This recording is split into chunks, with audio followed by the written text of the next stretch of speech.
Hi everyone, and welcome to PHAMCAST during Preventative Health Awareness Month. I'm Margaret Wallace-Duffy, the visionary and founder of the Preventative Health Movement, and I am so excited because I got to tell you, this month has been epic so far, and today's no different because we've got another special guest on the show with us today, and I'm going to put my glasses on so I can read a proper introduction to this special guest.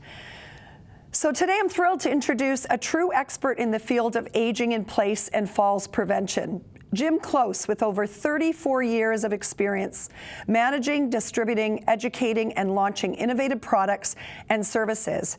Jim's work has always been focused on the preventative side, aiming to make lives easier and safer. Throughout his career, Jim has been involved in everything from million-dollar projects to intimate strategy meetings, and from corporate mandates to family kitchen conversations. I love that. His work spans across the globe, connecting with colleagues and clients from all walks of life.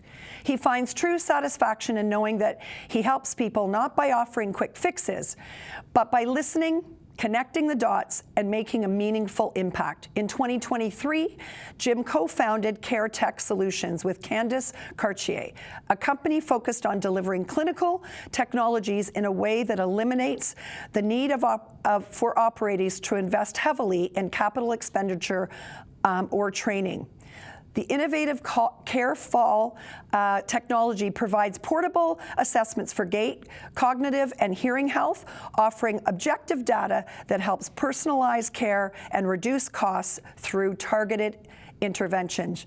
Join me as we dive into this conversation with Jim, whose dedication to improving safety and quality of life for individuals is truly inspiring. Welcome to the show.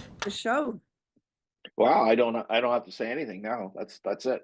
That's all that's there. Well, I'm glad you I'm glad you like the kitchen table chat thing, because that came to me some time ago. But it's true. It's, I think most of the impact that I've had or I've felt is really sitting around that kitchen table with families and discussing what project we were taking on, whether it was renovating a bathroom or putting in a stair lift, or just talking in general about what has happened. So early in my career we were brought into clients that had already established or had a fall or were part of a disease state. Certainly we started bantering, a lot of people started bantering the word prevention, but realized that we're preventing things after they've already happened. So to your point of creating preventative health, we really have to shift it upriver and try to stop that. I don't think we're going to stop everybody from falling or anybody from getting going into a disease state that changes their lives. But if we can gather the data, if we can gather the knowledge and put it into play, we have a much better chance of that happening. You betcha. And we dive more into this conversation. Some context here, Jim, because you and I have met just recently, but both of us, University of Waterloo, kinesiology backgrounds, both of us a passion for healthy aging. I've got my professional designation in aging. Your career speaks for itself. And like you said, impacting real lives in a real way. Of course, we can't prevent all falls or issues from happening. But if we start to have these more in-depth conversations and we start to empower the average Canadian, which is why I loved what you said about kitchen table conversations, that's what this is about. Sitting at the table and talking about how we stock the toolbox of Canadians and how we all have to play a role in that. Everyday Canadians, government, businesses, insurance companies. We really have to start talking about changing the narrative and being innovative. And that's why I was so excited when we were connected. And thanks to one of our connections and another FAMbassador, Lauren, which, she's been on the show, Back in Action, and the Institute for Science and Health Performance. These conversations matter. So let's talk a little bit about that innovation and kind of what you're doing now when it comes to improving the health span and the quality of life of the aging population. Yeah, so maybe I'll take a wee step back, and Candice Chartier and I have known each other for well over 30 years in business sense and in the healthcare specter.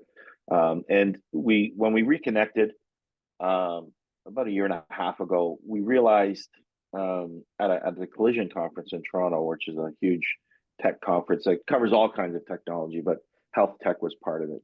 And in our wandering around the show floor and starting to discuss with people that were presenting health tech, there's a couple things that came out of it. First of all, is wow, these things are great.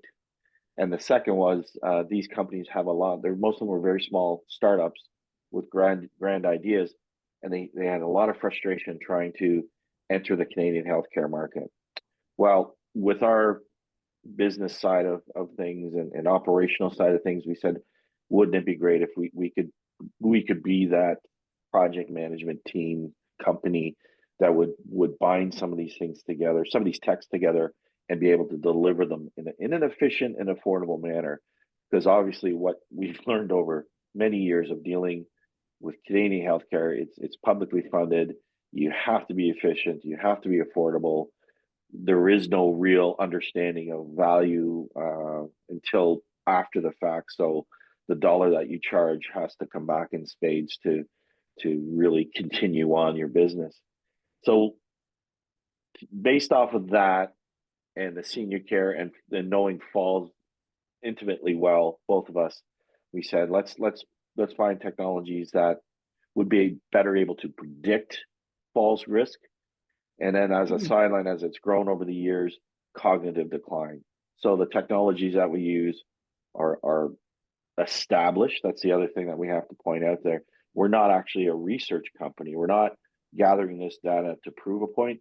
These technologies have already existed on their own for many years, but nobody has brought them together in a suite to be able to work on the efficiencies of that affordability and the portability of bringing the technologies to the people.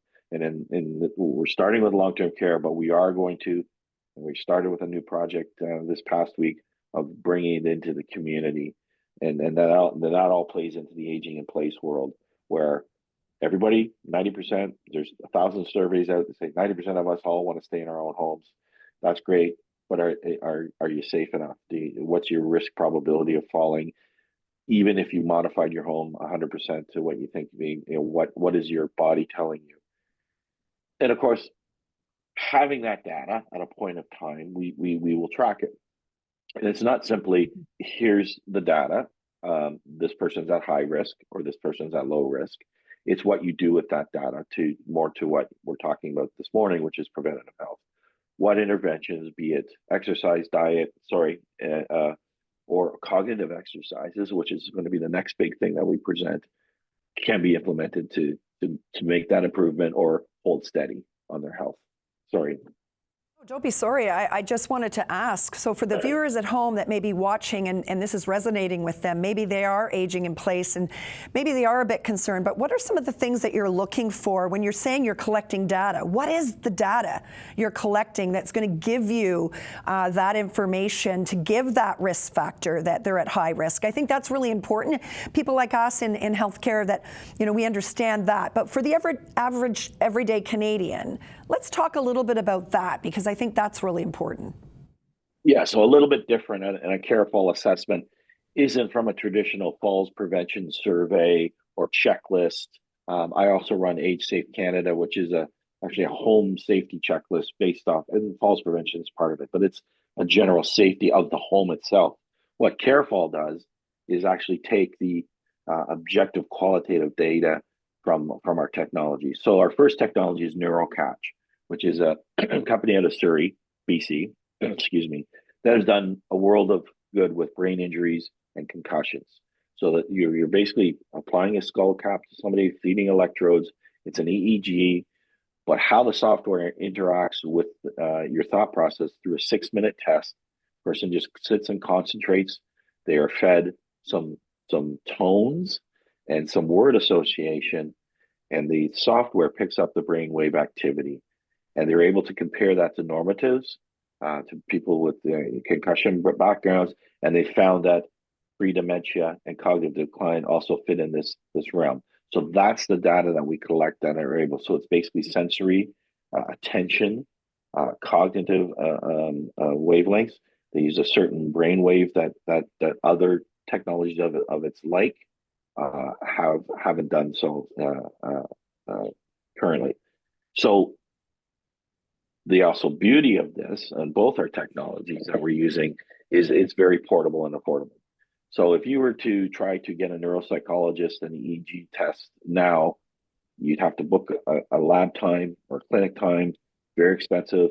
And if we're talking about our average 80-year-old that's living in a long-term care home, the inconvenience, support worker, family member that have to take them, and then try to pull the data into a usable format, it's grossly inefficient. So we're able to do that now with technology. We're able to do a 6-minute test and gather that information and use it. So how is it used?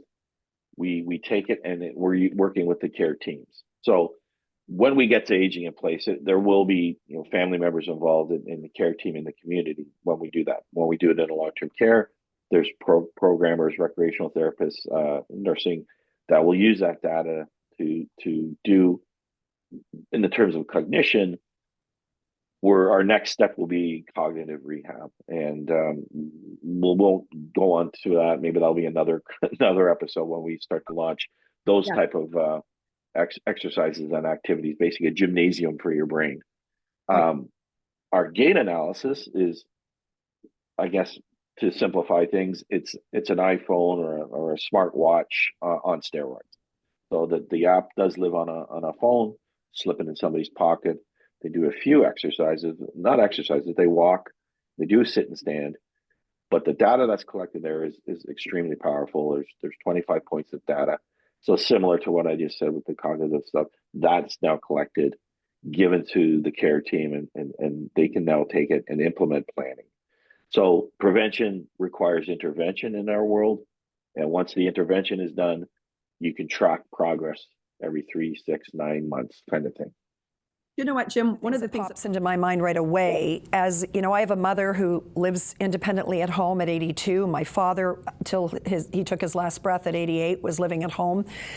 And as a daughter of that, even though I have knowledge, one of the things that really struck me with what we were talking about there is the fact that you involve family, because here's what we want as caregivers or as loved ones of people that are aging in place, is the sense that our loved ones are safe, that we have information to help support them and making right decisions to continue to keep them safe at home.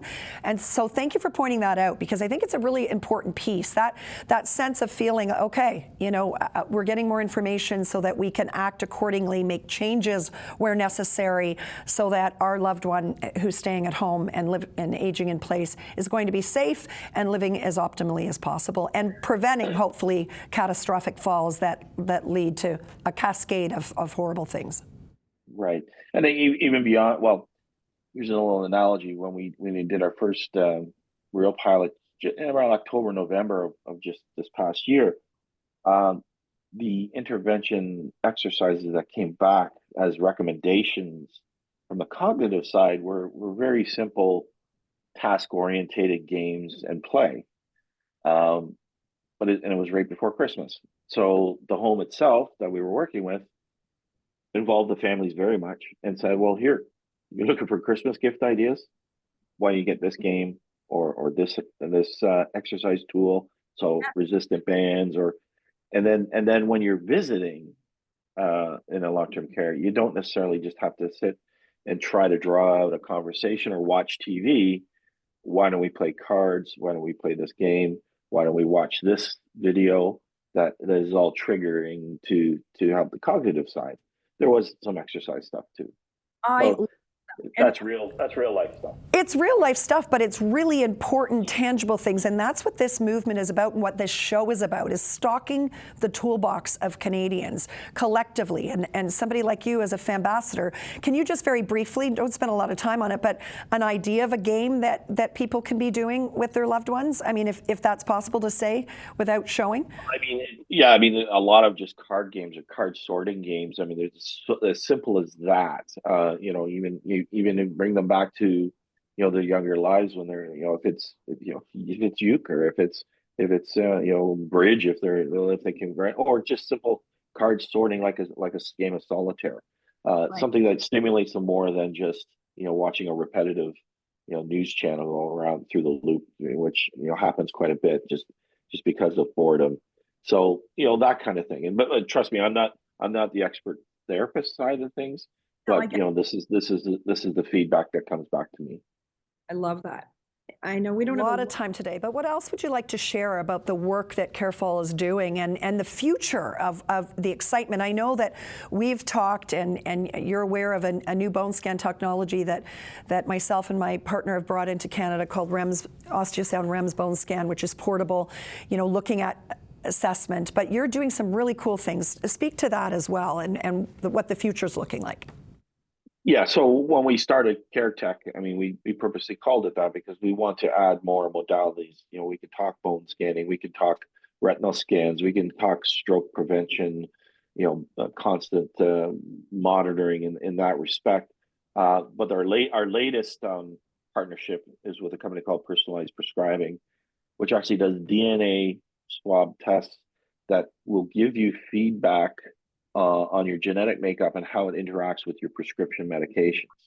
So there's three tests that they can actually do, but the third test is most important in a long-term care in a senior setting, is where there's been current reports coming out of the government that there's been a overprescribing of antipsychotic meds in a long-term care setting. Up to 50% of the people in there are on mental health medication that shouldn't be, or on the wrong ones.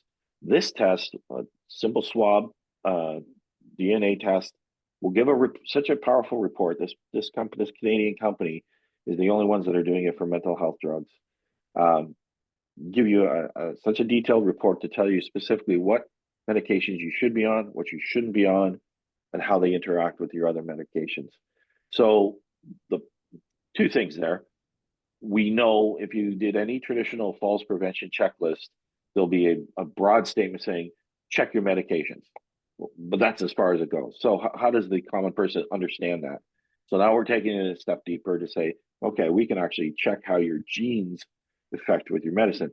And then we also know that obviously if you're medicated, if you're over medicated, how your body reacts could increase your risk of fall. So we obviously want people to be on the right medications for the indicated health reason they're taking the medication, but we don't want to put them at a risk level where that medication is increasing their falls risk. So it covers a lot of bases there.